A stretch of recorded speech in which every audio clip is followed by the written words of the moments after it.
acquiring contacts and utilizing those contacts is huge.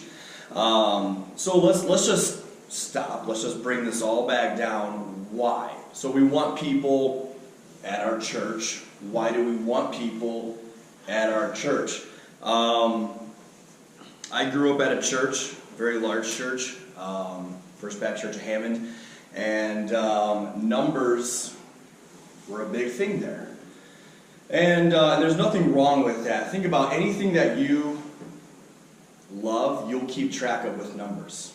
Money, you'll keep track of it with love. Dogs, you'll keep track of it with numbers, all right? And Ryan, how many dogs do you have? Fly like a dog, all right? Anyways, so with numbers, you keep track of what you love. Numbers are a good metric.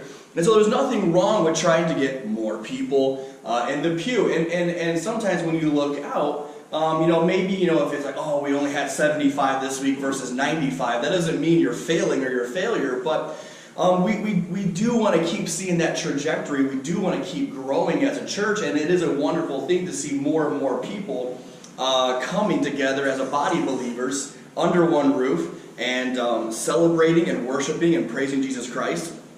And so why do we want to correspond? Why do we want to connect? Why do we want to go after people?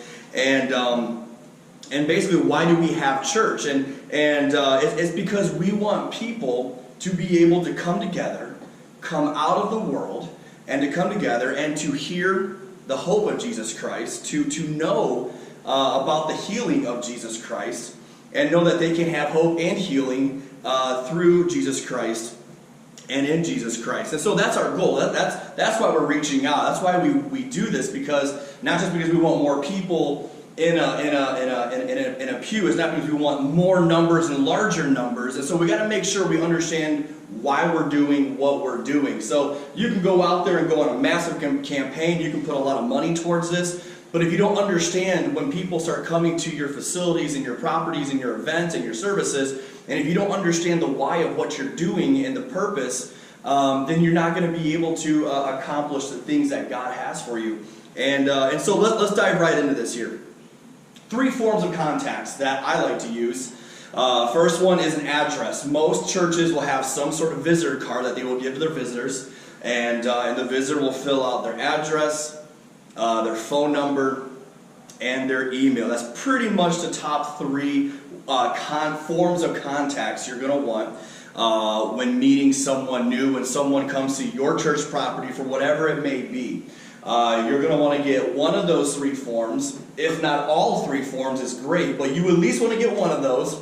Try for 2. The goal is 3. And so addresses are good for, let's say you have a new family visit and they've got a teenager and they've got a couple young kids. Well, hey, guess what? You got a VBS coming up in a few weeks. So that person is going to be a great contact to visit in person.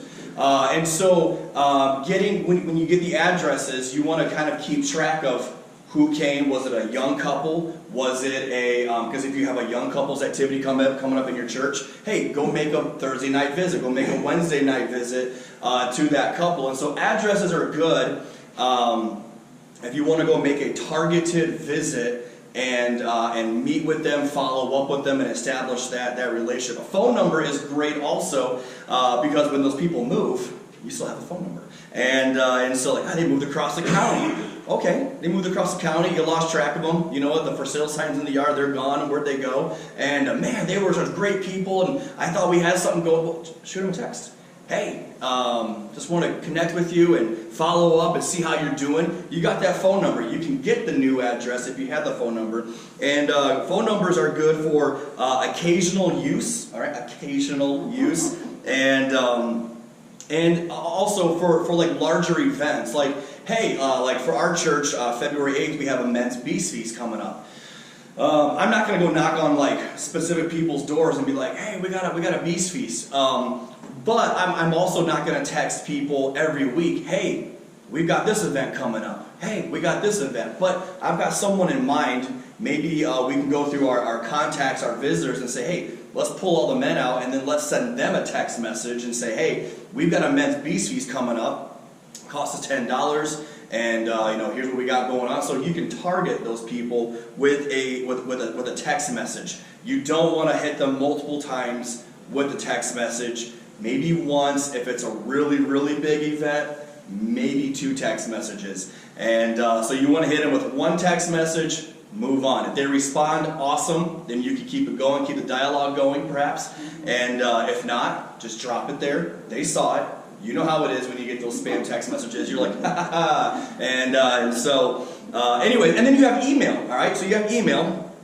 Emails are great because you can build in a lot of information into it. And emails are also very non-invasive. If I get an email right now, honestly, I don't have email on this phone, which is great. If I get I think I'm signed up for I get Ryobi text messages, I get Discount Mug text messages, I get Ariat text messages. They all go to my phone. I just need to replace stop, all right? And but I'm waiting for that one coupon, like 90% off to come through. But so far we're at 15%, so I hold out. And so, but I get emails. But to my point, text messages come through. All right, they're a little annoying enough to where I made a joke about it. But an email, I get those all the time. And they pop in. I see my latest, dozen emails that come in every day. I get one from Walmart. I get one from this place and this place. And I kind of see whatever piques my interest. I'm into lawn care, so if I get one from Weingarts, they are a lawn care dealership. And what's Weingarts got? We've got new equipment. Hey, they've got a new trimmer. Hey, how to winterize your equipment. I'm interested in that. And so you can send out an email. Hey, awesome event for kids. Hey, awesome event. You can title that. You can even put emojis in your title there of your email. And emojis do work. Like when you just look at a whole bunch of emails that came in, you see one with whatever emojis, all right, it does stand out. So emails are great. You can build in a lot of information. You can put links in there, maybe it's like a Facebook event, and to your website. You can build in a lot of information with an email, and honestly, you can send those out every week. You can almost, this would be pushing it, you could almost do it every other day if you wanted to, all right? Sometimes emails are good. Like for us, our church, we have a large trunk or treat. And what I've done is I've taken all those people from the trunk or treat. We probably have 400 to 500 contacts from there, and I have emails. And something that I want to do as a resource for those parents is I created a document, and it was how to be a help to your child's teacher. And what are 5 ways a parent can be a help to their teacher, their school teacher.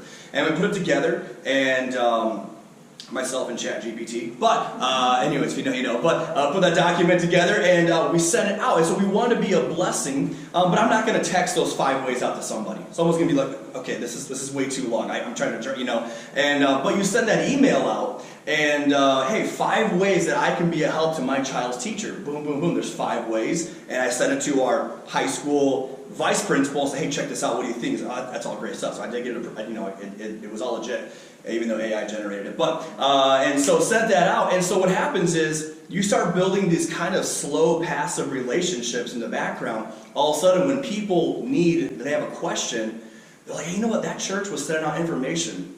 5 reasons why you should attend a church service. 3 reasons why you should attend an Easter service. And you can passively drop these little things out there. 5 facts you didn't know about Christmas. Boom, boom, boom, boom, boom. Also, here are the times of our services. And you can build all that into an email. And so you can put some cool... So emails are really good. Emails, you can send out some information. Next time you have emails from a company, look at it. And the ones that catch my attention are simple ones like, hey, 3 new, lawn care products that will revolutionize your fleet. I'm looking at that, and next thing I know, I'm not buying any of it, but man, it's sure got my mind thinking about it. But what I know is if I need to go somewhere and get equipment or advice, I know where to go. Because this place has been pumping out information to me. And so emails are really good for that. Just if you have a lot of contacts, you can drop out some information like that. And so moving on to that. All right, so how to acquire contacts. All right, I went a little long on that. How to acquire contacts. There's a couple ways. There's your classic, when someone comes to your property or event, a piece of paper. Nothing wrong with a piece of paper. If you do use a piece of paper, you're going to want to make it as simple as possible. For our trunk or treat, if someone didn't register online, all I wanted was your name, how many came in your group, and I wanted your email. That's all I want. I don't want your phone number. I mean, I do. But at the same time, when I have 400 people trying to register for a 1-hour event, it's let's go, go, go, go, go. We're trying to pump people through, get them in line. And so I'm like, what's the one thing I want from these people is I want their email address. You say, that sounds crazy. What about addresses? What about all this stuff? Sure. We also do a photo booth where we say, hey, free family photo. Take this manila envelope, write your address on it, we'll deliver it to you. And so we do a free photo, we go print them out at Walmart, we put the photo in there, and then we deliver it, and we have a really good conversation right there. And so that's not for everybody from the event, but what I have now is I have hundreds of email addresses. And what I can do now is I can put them in my church management software. There's Breeze, there's Tidely, there's other church softwares out there that honestly don't cost that much. And I can put all these people in a database, and when VBS comes around, I can do my classic go door-to-door knocking. I can pass out flyers. That's awesome. Word of mouth. I can do a social media I can do an ad out there if I wanted to. Or I also, guess what? Man, I wish I just had a way to contact 400 people at once. I can't. You know what? And you know what? I had this event where everyone brought their kids that were 12 and under. That just happens to be the exact frame that I want for VBS is 12 and under. And so I can email all these people. I can email them in April. Hey, June, coming up in June, we're going to have an awesome VBS. School's going to be getting out. You're going to be annoyed. We'll take your kids for the evenings. No, I'm kidding. And so you can drop these little things out there. 3 reasons why your kids should go to VBS this year. Boom, boom, boom. Like, that's a pretty good reason. Yeah. Anyway, and also, and then in there you can embed links in the things. You can create a Facebook event where they can sign up, and you can put that link in the email. All they do is click on it. Whoop, there's the event. Awesome. Now they're sharing it with friends. Now they're tagging friends. All of a sudden, this organic thing of your event getting out there just becomes, it just starts ballooning. It's an amazing thing. And all from having an email. You see the pattern. I'm really hitting the email thing pretty hard here. And so, but again, how can we acquire contacts? Paper form is awesome. That works. You want to transfer that to a digital form somehow, and because those papers somehow get lost. They get lost. All right. Or you can do something here that changed, revolutionized my life. All right. Don't say change. I don't know. Anyways. Google. Harness the power of Google. Google Forms. You can go on right now. Anybody right now. You probably got to make a quick Google account. It's free. And you can go on Google Forms and you can create a survey. I use them when I taught school. I can put all of my test questions, and I can put multiple drop downs, multiple choice. They can type it in. You can create a survey almost any way you want. And what I do is, for our trunk or treat, it's an event that, just to give you some perspective, started out, we did it 5 years ago. We started out we just tried it out. Honestly, my brother-in-law was like, hey, I'm gonna throw $100 at this on social media to boost it. I think we had 230 people our first year. Fast forward 5 years. Now we're in a town of 1,100 people. We had 720 at this trunk or treat. It's a 1-hour event. So 720 people coming through. We send them in groups of 100. They hear the gospel from Pastor Aberger, and then they move out, and then we have 17,000 pieces of candy. I don't know where they come from, but they come somewhere, and we pass it out. But I want those people to sign up, because I want the line to move fluidly, but I also want all their contact information, and I want it usually, when people write their names out, you're like, Jen, Janine, Janelephant. I don't know what it says here, all right? So, I don't know what her name is. The addresses somehow, even like on those photos, the manila envelopes, and they write their address out, you're like, Google, Apple Maps are just laughing at you, because they're like, that does not exist on here or the moon. So, good luck finding whatever they just wrote. And but you get into a digital form, usually Google will correct something, or usually it really works out better because you have things in a digital form. And so you can go on Google, you go create a form, you name it, you make the questions that you want. So usually I try to do about 5 or 6 questions. How many adults? How many kids? What city are you from? And phone number and address. So I can collect more information there quicker than if they stood there and a chilly evening, they're trying to, kids are nagging them, they want to get in line because the line's getting big. Right there, sitting on their couch while Wheel of Fortune's going, they can type this stuff out pretty quick. And so with a digital form, you can get more questions in there. And then what's cool is you link a Google Sheets doc with it, and so you can have a Google form, all the answers come in, all the submissions, and then you click over and almost like an Excel spreadsheet, all the answers. So I can start filing out, okay, how many kids do I have coming? How many adults do I have coming? What city? Where are these people coming from? And so it's a really, really neat thing. And then all I got to do is just copy and paste all of those email addresses and names over to my church database software. And as those form submissions start coming in a week before, 2 weeks before, a couple days before, I'm sending out emails every day. The largest trunk or treat in the region. It is the largest. Come see 17,000 pieces of candy. Get a free family photo. Me, and just our coffee shop's going to have coffee there for you, parents. We're going to take care of you. And you just start putting these things out. And so using email is huge. All right. I feel like I really got on an email rabbit trail there, but it's all good. If you have more questions, I'll email you about it. But let's see here. Create a free sign-up form in Google Forms. It's customizable. It collects all the data. Uses the data to remind guests. There we go. I already talked about that. Awesome. Who needs notes? All right. How to contact targeted mailers. So if you have an event, maybe you have a teen event, and you have a dozen teenagers come back, and you have a address. Awesome. Create some little mailers, create a postcard or something with, maybe you have a youth night, or you have upcoming youth events. Maybe you have a youth calendar. It's a crazy idea, but maybe you have a youth calendar with upcoming events. Well, create a little card that maybe has your upcoming events, camps, and mail it out to the person, like the next week.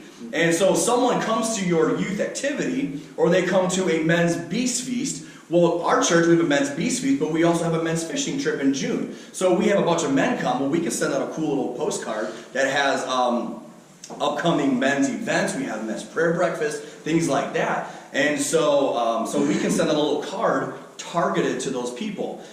We don't do that often, but it's something that you could do with a targeted mailer. Text blasts. Again, if you have a church management, I'll throw this out there. If you don't know what I'm talking about with a church database or church management software, talk to me. It sounds really crazy, but it's the most simple and wonderful thing. It'll help you out a lot. The onboarding process might take you a day or two to get all your contact information in there, but once you got it in there, the plug and play, what you can do, you can create these beautiful, wonderful emails that make you look like you're some crazy Fortune 500 company.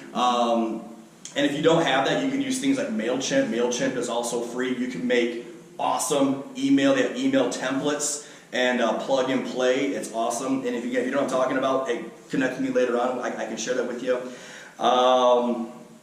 Let's see here. So the idea is to build relationships. All right, I'll end it with this. Yes, all right. I'm on time for now. And so those bonus 2 minutes are going to come in clutch. So the idea is to build relationships with people. People who are new, people who come to churches usually will stay in a church or come back to a church because they have a relationship with somebody there. Rarely do you have someone cold turkey by themselves search you out. Now it's happening more because we have the digital age, we have websites and social media. People will check you out for weeks and months on social media before you even know about it. People will walk in your church and they're like, yeah, I've been stalking you for 2 months. And so that's why maybe you needed the other class with the photography and the video and audio visual. Anyways, I'm butchering that, but that's why I'm not teaching the class. But anyways, we want to build those relationships. And so I understand that there is the phrases out there. I don't know who said it. You can almost say anything and put Spurgeon behind it. Spurgeon said it. Anyways, I don't know who said it. But if you bring people in with a circus, you're going to have to keep a circus going to keep them coming back. Or if a carnival brings people in, then you have to keep a carnival going to keep them coming back in. So I understand that phrase. I understand that there is some good stuff to heat out of that. But what we want to do is we also want to build relationships with people. So maybe sometimes you do need to have 2 circuses or carnivals to get somebody back. But the idea is to have somebody come once, they get familiar with our church. What I love about our trunk or treat is they park on the public school soccer fields behind our church. They walk around the entire property, come up front. They walk out our front doors. They come into our auditorium. They walk out our back doors. They pretty much walk our entire property of our church, and they see everything. I mean, that's right there. And so for someone to see the church, so it sounds crazy, like you're doing a trunk or treat, and some over there like, that's the devil's holiday. Anyway, so it's like, but the cool thing is we have 700 people from our community who maybe look at our church as this foreign place or this weird place, or I would never go there. Now they're like, not a bad place. Doesn't even smell too bad. Okay, cool. I can see myself here. And so when we go back and we visit those people and we knock on their door, they're like, oh yeah, I went to that event. Oh yeah. And all of a sudden there is a relationship. And so we're trying to create these touch points. And so they say that with marketing, you want to get your brand out there in 3 different ways. You want people to see or experience your brand or your name 3 different ways. And so that's why you'll see big companies will be hitting you with radio ads, social media ads, billboards, the side of their vehicles, their brand and logos everywhere. And so if we can get people to experience church and not get them afraid, and honestly what happens is sometimes people feel so much guilt and shame they don't even feel worthy to step in a church. Like there's that much guilt and shame and awareness of their sin in their life. So if we can get them into a church and they're like, I didn't split hell wide open, that's awesome. And so we can build those relationships. And so that to me is key. How do we get someone's back end, as Pastor Drew called it so eloquently, into a seat, is we have to build that relationship.